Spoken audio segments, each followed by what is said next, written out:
अलीगढ़ में होने वाले दामाद राहुल संग गई महिला बुधवार को वापस तो आ गई, लेकिन वो राहुल के साथ रहने की जिद पर अड़ी है। बृहस्पतिवार को मडराक थाने में उसके 2 बेटों में छोटा 7 वर्षीय बेटा मां से लिपटकर रोने लगा। फिर भी मां नहीं पिघली, वह अपनी जिद पर अड़ी रही। घर वालों से भी कह दिया कि अब उन लोगों से उसका कोई नाता नहीं है। मडराक थाना क्षेत्र के गांव मनोहरपुर निवासी जितेंद्र ने अपनी बेटी की शादी गांव मछरिया निवासी राहुल से तय की थी। 16 अप्रैल को बारात आनी थी। इससे पहले उनकी पत्नी सपना और होने वाले दामाद के बीच प्रेम संबंध बन गए। दोनों 6 अप्रैल को घर से निकल गई। परिवार वालों का आरोप था कि सपना घर से जेवरात और पैसा लेकर गई है। बेटी का कहना था कि उसके लिए मां मर चुकी है, हम कोई संबंध नहीं रखेंगे, बस हमारा पैसा वापस करा दीजिए। बृहस्पतिवार को पुलिस ने महिला और पति का आमना सामना कराया। इस बीच दोनों ने एक दूसरे पर आरोप मढ़े। मसला दंपत्ति विवाद का उजागर हुआ। रिश्तेदार दिन भर समझाते रहे, लेकिन महिला अपनी जिद पर अड़ी रही। बता दें कि दोनों यहां से भागकर कासगंज के रास्ते बिहार गए थे। बुधवार को दोनों वापस आए। इसके बाद से दोनों मडराक थाने में हैं। इधर पति ने मीडिया को बयान दिया कि उसके 2 बच्चे हैं जिन्हें वह संभाल नहीं पा रहा है, इसलिए अपनी पत्नी को एक बार माफ करके वापस रख सकता है। हालांकि पति ने शर्त रखी है कि उसे वे जेवरात और नकदी वापस देने होंगे, उसके बाद ही वो उसे माफी देगा। ये नकदी और जेवरात उसने मेहनत कर बेटी की शादी के लिए जुटाए थे।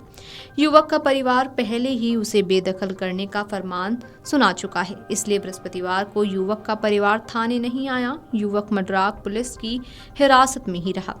दरअसल बीते 6 अप्रैल को गांव मछरिया नगला निवासी राहुल थाना मडराक क्षेत्र के एक गांव निवासी अपनी होने वाली सास सपना को लेकर फरार हो गया था। बुधवार को करीब 2 बजे अपनी सास को लेकर थाना दादो पहुंचा। इस पर दादो पुलिस ने थाना मडराक पुलिस को सूचना दी। दोनों से पूछताछ की गई। अब दोनों ही एक दूसरे से अलग होने को तैयार नहीं है।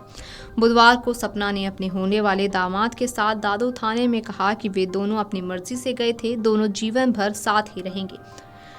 पूछताछ में महिला सपना ने बताया कि आए दिन पति शराब पीकर मारपीट करता था। महिला ने बताया कि बेटी की शादी राहुल के साथ तय होने के बाद जब कभी कभी राहुल का फोन आता था तो वो राहुल से बात करती थी। इस बात पर बेटी भी तरह तरह के आरोप लगाती थी और पति भी गाली गलौज करते हुए राहुल के साथ भाग जाने की धमकी देता था।